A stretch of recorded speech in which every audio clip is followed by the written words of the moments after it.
Bismillahirrahmanirrahim. Assalamualaikum teman-teman. Sebelumnya kita udah bahas sifat koligatif larutan non-elektrolit. Berarti saatnya sekarang kita bahas sifat koligatif bagian yang elektrolit ya. Ini sebenarnya rumusnya sama. Cuman bedanya di sini ada tambahan faktor Van Hoff ya. Faktor Van Hoff ini insya Allah kita udah pernah belajar ya. Yaitu kalau larutan elektrolit dia kan bisa terionisasi ya, atau terurai dalam air atau dalam pelarutnya. Sehingga di sini ada yang namanya faktor Van Hoff. Faktor Van Hoff ini menyatakan bahwa dalam konsentrasi yang sama, larutan elektrolit memiliki jumlah zat terlarut yang lebih besar daripada larutan non-elektrolit karena ada faktor I ini. Nah, faktor I ini dicari dari mana? 1 plus N-1 dikali alfa. Alfanya ini adalah derajat disosiasi, N-nya ini adalah jumlah ion.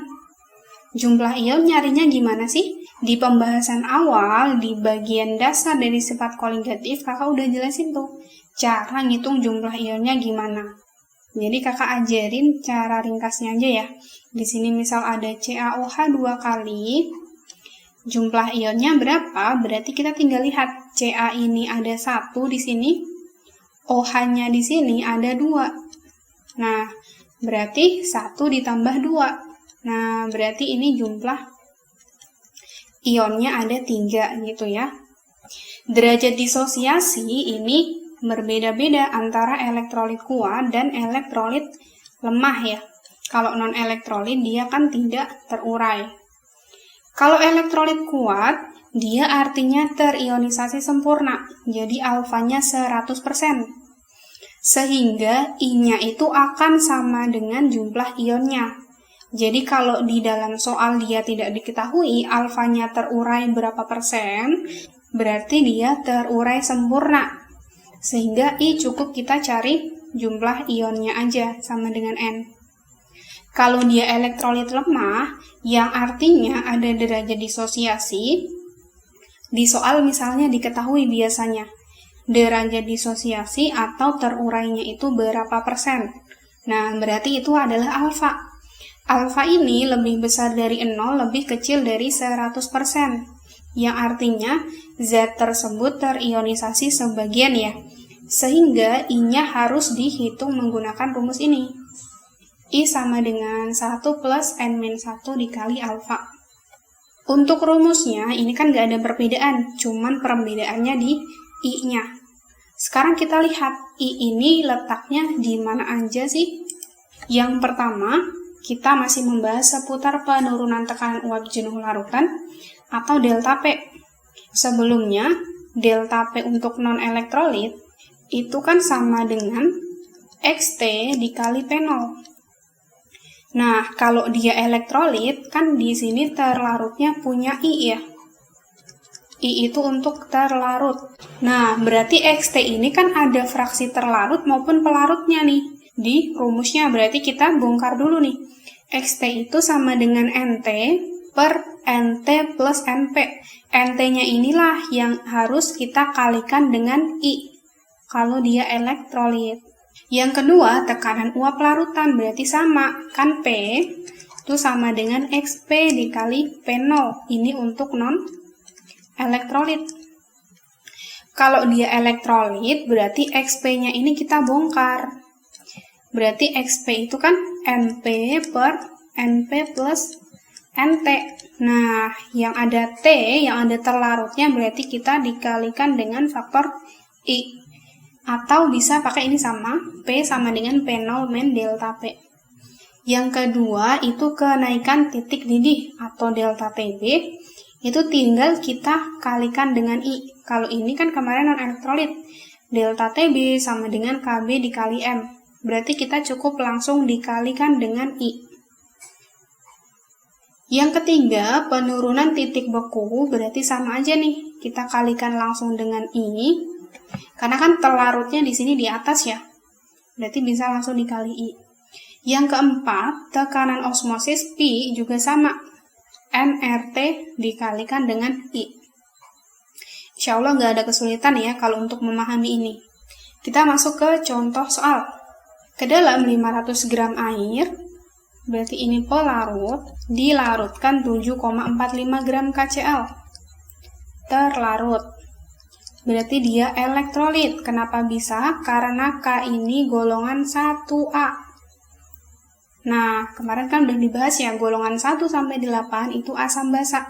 Berarti dia elektrolit. Jika tetapan penurunan titik beku molal, berarti Kf-nya 1,86, larutan yang terbentuk memiliki titik beku sebesar, berarti ini Tf-nya. Kita bedah dulu dari yang ditanya, Tf itu kan berarti titik beku dari pelarut murni dikurangi dengan penurunan titik bekunya. Titik beku pelarut murni, di sini pelarutnya air, berarti kan tahu ya, air membeku pada 0 derajat Celcius. Tf-nya diketahui, berarti delta Tf-nya nih yang kita harus cari. Berarti delta Tf sama dengan M kali Kf, karena di sini elektrolit berarti ada I. Sekarang kita cari dulu I-nya. I, kita lihat I punya KCl. Karena di sini tidak diketahui alfa atau KCl-nya terurai berapa persen, berarti dia terurai sempurna ya. Nah, berarti KCl ini elektrolit kuat. Terurai sempurna, karena terurai sempurna berarti I sama dengan jumlah ion. Kita hitung aja. K di sini ada 1, Cl-nya di sini ada 1. 1 tambah 1 sama dengan 2. Berarti I-nya ada 2. Terus kita masukin ke sini. N-nya adalah gram terlarut per mr dikali 1000 per gram pelarut dikali Kf dikali I. Gram terlarutnya ada KCl 7,45 per mr-nya 74,5 dikali 1000 per gram pelarutnya air 500 gram. Kf-nya 1,86, I-nya adalah 2. Nah, ini 0,1, ini 2, berarti hasilnya adalah 0,744 derajat Celcius. Nah, berarti ini penurunannya segini nih. Berarti titik bekunya berapa? Titik beku Tf itu adalah Tf0 min delta Tf. Titik beku pelarut murni, pelarutnya air, berarti 0 derajat Celcius, delta Tf-nya 0,744. Berarti min 0,744 derajat Celcius. Titik beku pelarut murninya ini tergantung pelarutnya ya, karena di sini kebetulan air, berarti air kan membeku pada 0 derajat Celcius, meskipun di sini nggak ditulis ya. Tapi nanti kalau selain air, biasanya ditulis nih, Tf0-nya berapa, gitu ya.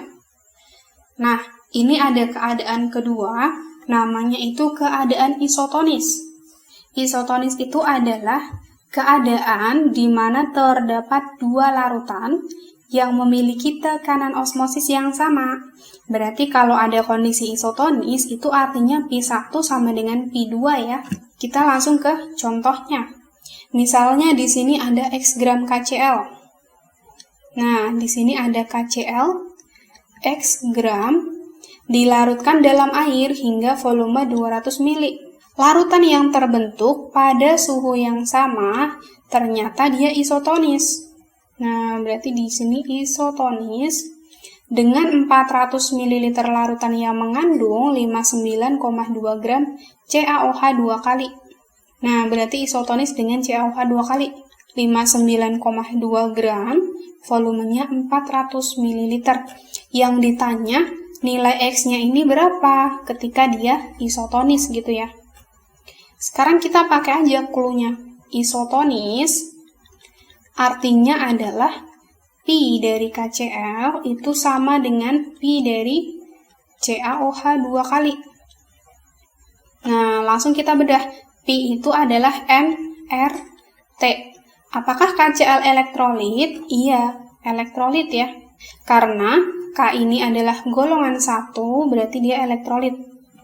Berarti ini ada faktor I. Terus di sini CaOH 2 kali MRT, apakah ada I? Ada ya. Karena Ca ini golongan 2, berarti dia elektrolit. Sekali lagi, buat yang masih bingung bedain elektrolit dan non-elektrolit, bisa ditonton video pertama yang mengupas konsep dasar dari sifat koligatif ya. Di sini R-nya kan tetapan, bisa dicoret. T-nya tadi pada suhu yang sama, berarti suhunya sama. Nah, berarti tersisa M dari KCl dikali I dari KCl sama dengan M dari CaOH 2 kali dikali I dari CaOH 2 kali. Kita bedah, M itu molaritas, berarti gram. Gramnya di sini adalah X gram yang kita cari. Per MR, MR-nya adalah 74,5 dikali 1000 per volume. Volumenya 200. Dikali I dari KCl, karena di sini tidak diketahui alfa atau persen terurainya dari KCl, berarti dia terurai sempurna. Nah, apa yang terjadi? Berarti I-nya sama dengan jumlah ion. K-nya di sini ada 1, Cl-nya ada 1, berarti 1 tambah 1 sama dengan 2. Berarti I-nya 2. MCaOH 2 kali gramnya 59,2 per MR-nya 74 dikali 1000 per volumenya 400. Nah, terus dikali I CaOH 2 kali ini sama ya, nggak diketahui derajat disosiasinya atau persen terurainya, sehingga CaOH 2 kali juga alfanya 100%, sehingga I sama dengan N.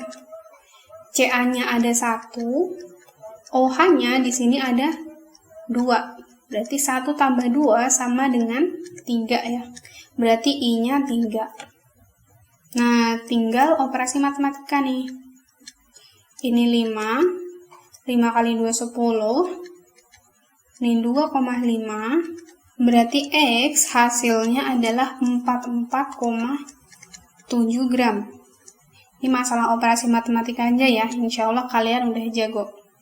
Nah, berarti KCl yang ditambahkan jika dia isotonis adalah sebesar 44,7 gram ya.